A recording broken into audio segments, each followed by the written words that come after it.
श्री रामराज गोंड जी, श्रीमती बसंती पानिका जी, श्री अमरजीत भगत जी, श्री कमलेश ओझा जी, श्री फरीद अहमद जी, श्री प्रेम सहाय जी, श्री कवासी लखमा जी, श्री बृहस्पति सिंह चिंतामणि जी, श्री ईश्वरी शरण सिंह जी, श्री मुश्ताक खान जी, श्री राजीव त्रिपाठी जी, श्री मकसूद खान जी, श्री अमित चतुर्वेदी जी, श्री कौशलेश पाठक जी, श्री सोनी गुप्ता जी, श्री आकाश वर्मा जी और श्री रामू गोंड जी, आप सबका और कांग्रेस पार्टी की जितने भी नेता गण हैं और पदाधिकारीगण, सबका इस सभा में बहुत बहुत स्वागत। देखिए, चुनाव आ गया है। चुनाव के समय बहुत बड़ी बड़ी सभाएं होती हैं, सारे नेता आकर आपको अपनी बात बताते हैं और ये समय होता है कि आप तय करें कि आपको कैसा भविष्य चाहिए, कैसा नेता चाहिए, कैसा राजनीतिक दल आपका प्रतिनिधित्व करे। आगे चल के जो 5 साल आने वाले हैं उसमें आपके लिए कौन सी सुविधाएं होंगी, क्या क्या विकास का काम होगा, किस तरह से आप आगे बढ़ पाएंगे। लेकिन आजकल जो राजनीतिक दल आपके सामने आते हैं, चाहे वो समाजवादी दल हो, चाहे बहुजन समाज पार्टी हो, चाहे भाजपा हो, वो केवल धर्म और जाति के आधार पर बात करते हैं, क्योंकि वो जान गए हैं कि धर्म और जाति की बात करके उनको वोट मिल जाएंगे। और इस बीच क्या हो रहा है कि जो आपकी बड़ी बड़ी समस्याएं हैं, जिनका आप सामना कर रहे हैं, रोज रोज आप महंगाई का सामना कर रहे हैं। यहाँ मेरी बहनें बैठी हैं, महंगाई का सबसे बड़ा बोझ तो वही उठाती हैं, आप भी बैठी हैं। महंगाई हद से ज्यादा बढ़ गई है। आपको सरसों का तेल 250 रुपए में मिल रहा है, पेट्रोल डीजल के दाम बहुत बढ़ गए हैं, गैस का सिलेंडर 1000 रुपए में मिल रहा है, बालू 5000 में मिलती है। तो आप आगे कैसे बढ़ पाएंगे? महंगाई का सामना नहीं कर पा रहे हैं। यहाँ नौजवान बहुत सारे हैं, नौजवानों को रोजगार नहीं मिल रहा है, पलायन करना पड़ता है, बाहर जाकर रोजगार ढूंढना पड़ता है, वहां भी नहीं मिल रहा। इसी तरह से जो छोटे दुकानदार हैं, छोटे व्यापारी हैं, इनकी बड़ी बड़ी समस्याएं हैं। सरकार ऐसी नीतियां लाई जिससे इनकी कमर तोड़ी गई, चाहे वो जीएसटी थी, नोटबंदी थी, कोरोना में लॉकडाउन था।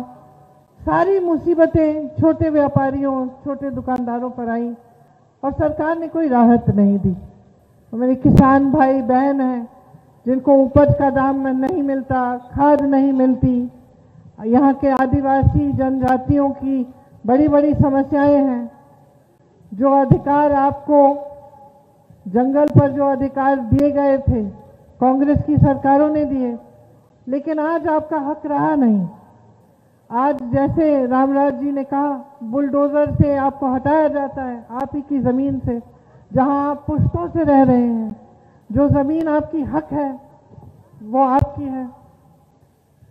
मैंने यहाँ खुद देखा, जब उम्भा में नरसंहार हुआ तभी मैं रामराज जी से मिली थी। उस समय पुलिस प्रशासन और जो भूमाफिया थी, सब मिलजुल कर काम कर रहे थे। किसानों, आदिवासियों का नरसंहार हुआ तो उनकी मदद करने के बजाय, उनकी रक्षा करने के बजाय पुलिस प्रशासन और भूमाफिया जुड़कर, मिलकर उनको प्रताड़ित कर रही थी। पुलिस तो आई ही नहीं जब वो नरसंहार हुआ, और अपनी ट्रैक्टर ला के, अपनी बंदूकें ला के, लाठियां लाकर खुलेआम दिन दहाड़े आदिवासियों को मारा गया। उसी समय जब मुझे पता चला तो मैं उम्भा आने की कोशिश की मैंने, लेकिन मुझे हिरासत में यहाँ चुनार में रखा गया। मुझे चुनार में जब हिरासत में रखा, उस समय यही रामराज जी 100 किलोमीटर चल के उम्भा के गांव वालों को, आदिवासियों को लेकर मेरे पास चुनार तक पहुंचे। इन्होंने तब से आपके लिए संघर्ष किया है। उस समय वे कांग्रेस पार्टी में भी नहीं थे। मैंने देखा कि एक लड़का, एक नौजवान इतना संघर्ष कर रहा है अपने लोगों के लिए, इतनी दूर से चल के आया, ये जानते हुए कि पुलिस ने हर जगह छावनी लगा रखी है, कि मैं चुनाव में बंद हूं, मेरे आसपास भी पुलिस वाले हैं, सरकार सबको रोक रही है। रात में छुपकर एक एक करके उन परिवारों के सदस्य को लेकर मेरे पास रामराज आए। तो मैं समझ गई कि इस लड़के में कुछ करने की इच्छा है, अपने लोगों को आगे बढ़ाने की इच्छा है, एक ऊर्जा है और आत्मशक्ति है। उसी समय जब वो हुआ, उसके 2 महीनों बाद हम जब अपने जिला अध्यक्ष खोज रहे थे यहाँ के लिए, तो हमने तय किया कि रामराज को ही, आप ही के बेटे को हम जिला अध्यक्ष बना के देखते हैं। और तब से कांग्रेस पार्टी में रामराज काम कर रहे हैं। जब जब आपकी समस्या होती है, आपके पास आते हैं, आपकी आवाज उठाते हैं, और ये पूरी कोशिश रहती है इनकी कि आपके लिए लड़े और आपकी जितनी समस्याएं हैं उनको हल करने की कोशिश करें। उसी तरह से बसंती पानिका जी दुद्दी में अपने लोगों की लड़ाई लड़ रही हैं और समय से लड़ती आ रही हैं। आज एक महिला है, हमारा लड़की हूं लड़ सकती हूं का नारा है, जिसमें हमने 40% महिलाओं को टिकट दिए ताकि महिलाएं भी राजनीति में भागीदार हों और आगे बढ़े, विकसित हों। उनमें से बसंती जी एक हैं और खूब लड़ रही हैं आपके लिए। तो हम जितने भी प्रत्याशी आपके सामने लाए हैं इस चुनाव में, वो ऐसे प्रत्याशी हैं जो आपके लिए लड़ना चाहते हैं, जो जी जान से आपके लिए समर्पित हैं।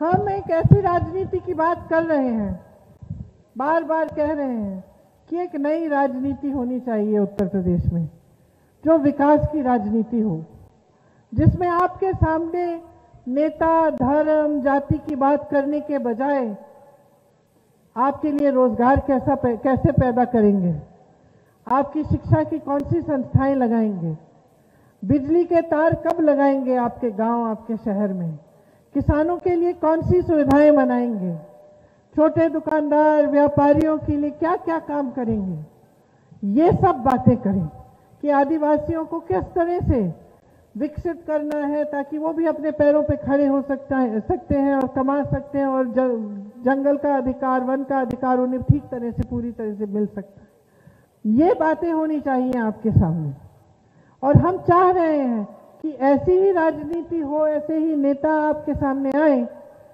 जो ये बातें करें, क्योंकि ये आपकी समस्याएं हैं और नेता का काम होता है कि आपकी समस्याओं को किस तरह से सुलझाए और किस तरह से उनके लिए एक समाधान ढूंढे। अब देखिए, किसानों, तमाम किसानों की उत्तर प्रदेश में छुट्टे जानवर की बड़ी समस्या है। छुट्टे जानवर आकर आपके खेत को चर डालते हैं और यहाँ की सरकार ने उसको रोकने के लिए कुछ नहीं किया, बल्कि उन्हीं की नीतियां हैं जिनकी वजह से आज यह समस्या है। छत्तीसगढ़ में यही समस्या थी और कांग्रेस की सरकार है, तो सरकार ने क्या तय किया? सरकार ने लोगों को कहा कि अगर आप इन छुट्टे जानवर को अपने घर में रख के इनका देखभाल करेंगे तो हमारी सरकार आपसे गोबर 2 रुपए किलो खरीदेगी।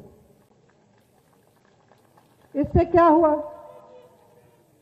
हुआ? लोग छुट्टे जानवरों को छुट्टा छोड़ने के बजाय अपने घर में रखने लग गए, गोबर को बेच के थोड़ा कमाने लग गए। सरकार ने उस गोबर को गोबर गैस में इस्तेमाल किया, उसे स्वयं सहायता समूह की महिलाओं को देकर उसमें से अच्छी अच्छी खाद बनवा के किसानों को दी। किसानों को सुविधा हुई, लोगों को गोबर गैस से सुविधा हुई और छुट्टे जानवर की समस्या खत्म हो गई। तो ये होता है जब एक सरकार की नीयत ठीक होती है और उसकी नीतियां भी ठीक होती हैं। तो राजनीतिक दलों और सरकारों में हमें क्या देखने की जरूरत होती है, क्या पहचानने की जरूरत होती है कि उसकी नीयत क्या है और उसकी नीति क्या है। आज जो भाजपा की सरकार है उसके नेता आकर आपसे कहते हैं कि आपको राशन दे रहे हैं, उसके नेता आपको कहते हैं कि आपको रोजगार दे रहे हैं, कहते हैं कि आपने खाता खोला, हम थोड़े थोड़े पैसे आपको भेज रहे हैं। तो इसके पीछे सोच क्या है समझ लीजिए कि रोजगार ये आपको कभी देंगे नहीं और दे नहीं सकते। इनका ये पूरी तरह से खोखला वादा है। क्यों? क्योंकि रोजगार 3 जगहों से आता है। रोजगार या तो बड़ी बड़ी संस्थाओं से आता है, जैसे BHEL, HAL, NTPC, railway, ITI, ये सारी संस्थाएं, जहां से बहुत बड़ी संस्थाएं, बड़े उद्योग होते हैं, इसमें से रोजगार आता है।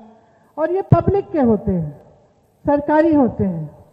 अब इस सरकार ने क्या किया है, सारे के सारे बेच डाले हैं अपने ही बड़े बड़े उद्योगपति मित्रों को।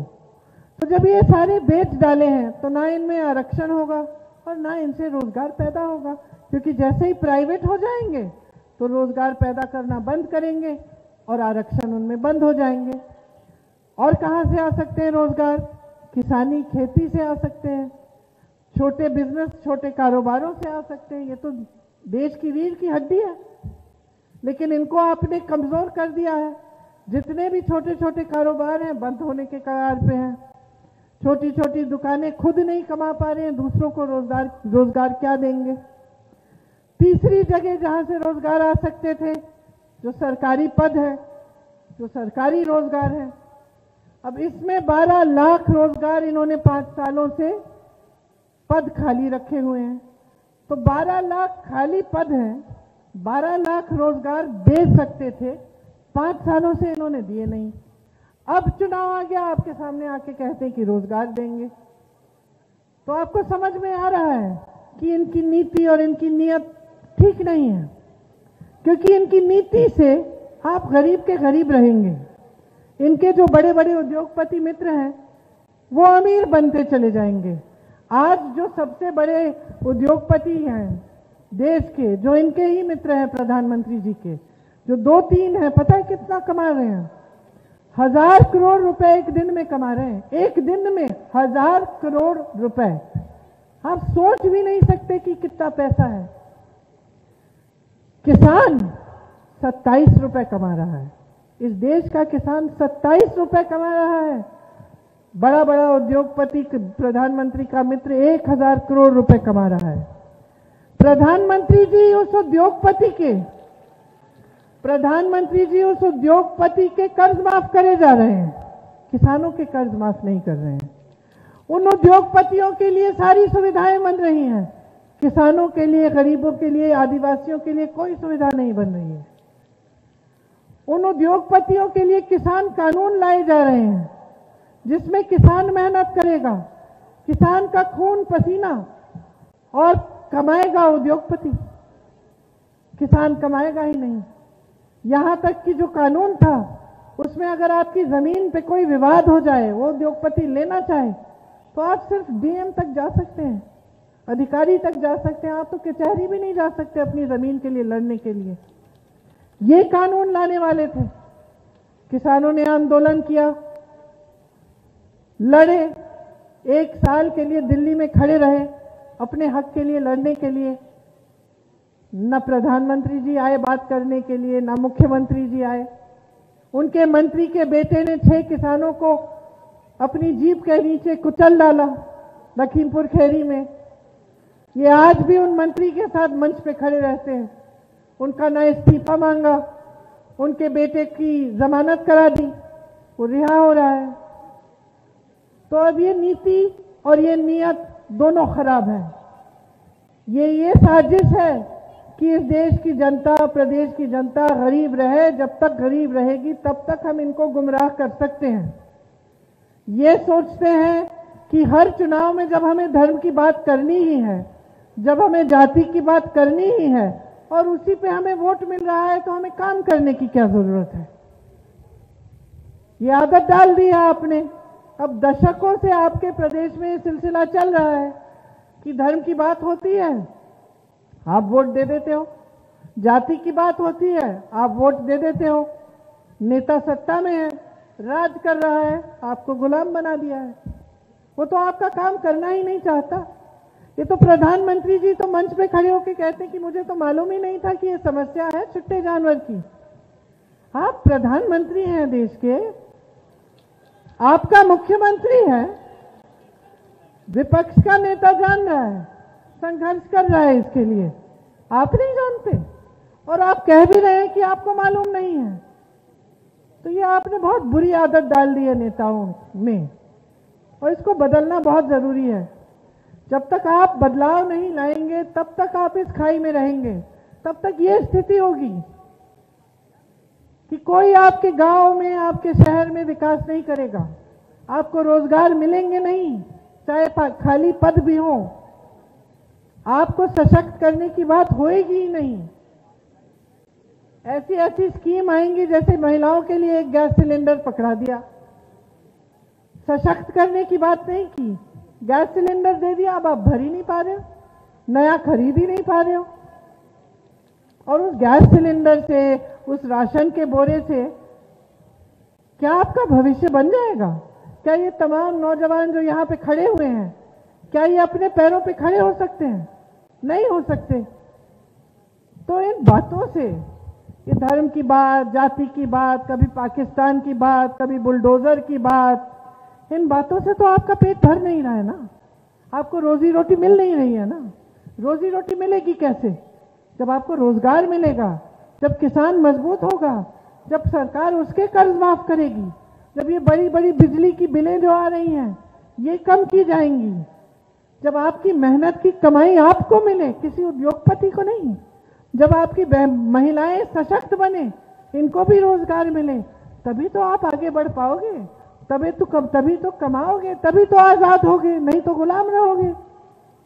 और उस गुलामी का फायदा यही नेता उठाते रहेंगे जो आकर चुनाव के समय आपको हर 5 साल गुमराह कर देते हैं। तो जरा सोचिए, गंभीरता से सोचिए, कांग्रेस पार्टी क्या क्या करना चाहती है उसको समझ लीजिए, पसंद आए तो वोट दीजिए। हमने पहले भी करके दिखाया है, किसानों के कर्ज माफ किए 72,000 करोड़ रुपए के, हम फिर से किसानों का कर्ज माफ करना चाहते हैं। हम आपकी बिजली की बिल आधी करेंगे और जिसका कोरोना के समय से बकाया है उस बकाये को साफ करेंगे। जो परिवार सबसे गरीब है, सबसे पिछड़े हैं, जिनको सबसे ज्यादा मुसीबत कोरोना के समय उठानी पड़ी, उनको 25,000 रुपए दिलवाएंगे। छुट्टे जानवर की समस्या दूर कराएंगे, जैसे छत्तीसगढ़ में योजना बनाई है वैसे यूपी में बनाएंगे। 2 रुपए किलो में आपसे गोबर खरीदेंगे और आपको प्रति एकड़ 3,000 रुपए का मुआवजा भी मिलेगा अगर छुट्टे जानवर ने नुकसान किया आपका। किसानों को गेहूं और धान के लिए 2500 रुपए देंगे, दे रहे हैं आज के दिन में, छत्तीसगढ़ में कांग्रेस की सरकार दे रही है, हम यहां भी देंगे। गन्ने का 400। मेरी बहनों को सशक्त करने के लिए इनकी सेहत की सुविधाएं बनाएंगे। 40% मतलब 8 लाख रोजगार सिर्फ महिलाओं को दिए जाएंगे। पुलिस में 25% भर्ती महिलाओं की होगी। महिलाओं की सुरक्षा और उनके लिए, उनके ऊपर जो अत्याचार होता है उससे बचाने के लिए पुलिसकर्मियां महिला बहुत ज्यादा डालेंगे हम पुलिस में। उसके साथ साथ अगर आप पर अत्याचार होगा और 10 दिन के अंदर अंदर FIR दर्ज नहीं किया गया तो जिस अधिकारी ने उसको रोका है उसके सस्पेंशन का कानून लाएंगे। नौजवानों के लिए 20 लाख रोजगार दिलवाएंगे हम और इसका खाका तैयार किया है, ये कोई खोखली घोषणा नहीं है। जहां से ये रोजगार बनेंगे वो पूरा हमने तैयार करके एक भर्ती विधान बनाया है। हम भर्ती क्रांति लाना चाहते हैं। हम चाहते हैं कि जल्द से जल्द ज्यादा से ज्यादा रोजगार बने। जो नौजवान अपने पैरों पे खड़ा होना चाहता है, छोटा कारोबार शुरू करना चाहता है, अपना बिजनेस शुरू करना चाहता है, खास तौर से अगर अति पिछड़ा वर्ग का या दलित वर्ग का हो, तो उसको सरकार 5 लाख रुपए देगी और 1% ब्याज पर देगी ताकि आप अपने पैरों पे खड़े हो जाएं। छोटे दुकानदार, छोटे व्यापारियों के लिए सारी सुविधाएं बनाएंगे ताकि आप सशक्त हो जाएं फिर से। हम जानते हैं कि कितनी मुश्किलों से गुजर रहे हैं आप, और इस सरकार की नीतियों ने किस तरह से आपको कमजोर किया है। इसीलिए हम आपकी मदद करना चाहते हैं। हम चाहते हैं कि आपके कारोबार मजबूत बने ताकि आप भी रोजगार दिलवा पाएं। जो भर्ती की प्रक्रिया है जो आज पूरी तरह से भ्रष्ट हो गई है और जो नौजवानों की करियर बर्बाद कर रही है, 4-5 साल नौजवान को ठहरना पड़ता है, परीक्षा देता है, फीस भरता है, मेहनत करता है, लेकिन नियुक्ति नहीं होती। हम उसके लिए भी एक खाका तैयार कर रहे हैं, एक टाइम टेबल, कैलेंडर, जिससे जब परीक्षा हो और जब नियुक्ति हो उसके बीच में 6 महीने से ज्यादा नहीं हो। अगर किसी अधिकारी ने उसका फेरबदल करने की कोशिश की या फिर भ्रष्टाचार करने की कोशिश की तो एक कानून लाएंगे कि उस पर कार्रवाई हो। हम चाहते हैं कि आपकी भर्ती के एग्जाम निःशुल्क हो, कोई फीस नहीं मांगेंगे आपसे। जितनी भी परीक्षाएं हैं मुफ्त में होंगी। अगर आपको यहां से लखनऊ जाना पड़े परीक्षा देने के लिए तो आप अपना एग्जाम का पास दिखाएंगे, आपको मुफ्त का टिकट भी मिलेगा रेल पर और बस पर। महिलाओं के लिए बस की सारी यात्राएं मुफ्त सरकारी बसों में, और छात्राओं के लिए मुफ्त में मोबाइल फोन और स्कूटी देंगे ताकि आप सशक्त हो, आपको भी सुविधा हो। तो ये सब बातें हैं। मेरी आशा बहुएं, आंगनबाड़ी बहनें, आपका मानदेय 10,000 रुपए तक बढ़ाया जाएगा। ये सब बातें हैं जो आपसे होनी चाहिए। हम करना चाहते हैं। हम नहीं चाहते कि आप पिछड़े रहें, हम नहीं चाहते कि आप गरीब रहें और आपका फायदा उठाया जाए। हम चाहते हैं कि आप सशक्त बन जाएं, अपने पैरों पे खड़े हों, अपना हक आप मांगिए। लोकतंत्र में सबसे बड़ी शक्ति यही होती है, वोट। इससे आपका भविष्य बन सकता है और बिगड़ भी सकता है। आप अगर इसको समझेंगे और समझदारी से अपना वोट देंगे तो आप अपने भविष्य को मजबूत बना सकते हैं। लेकिन उसके लिए आपको सतर्क रहना पड़ेगा, जागरूक रहना पड़ेगा। आपको अपना वोट एकदम जिम्मेदारी से देना पड़ेगा। ऐसे लोगों को रामराज गोंड जी जैसे, बसंती पनिका जैसे, कमलेश ओझा जी जैसे, जो आपके लिए दिन रात काम करने के लिए तैयार हों। और बिंदेश्वरी जी भी यहाँ है, कहाँ है? अच्छा, और बिंदेश्वरी जी भी जो घोरावल से लड़ रही हैं। देखिए, जब आप कांग्रेस की सरकार अगर उत्तर प्रदेश में लाएंगे तो दशकों बाद आप ऐसी सरकार देखेंगे जो आपके हित में काम करेगी, जो आपकी समस्याओं के समाधान के लिए दिन रात जुटी रहेगी, और आप ही के विकास का काम, आपको आगे बढ़ाने का काम, आपको अपने पैरों पे खड़ा होने का काम, आपको रोजगार दिलवाने का काम, आपके लिए महंगाई कम करने का काम, किसानों को आगे बढ़ाने का काम, आदिवासियों को सशक्त बनाने का काम करेगी। इसीलिए मेरा आग्रह है कि आप पोलिंग के दिन बहुत समझदारी से, सोच समझ के अपना वोट देकर हमारे प्रत्याशियों को जिताएं और कांग्रेस पार्टी की एक सरकार उत्तर प्रदेश में लाएं। आपको बहुत बहुत धन्यवाद। जय हिंद।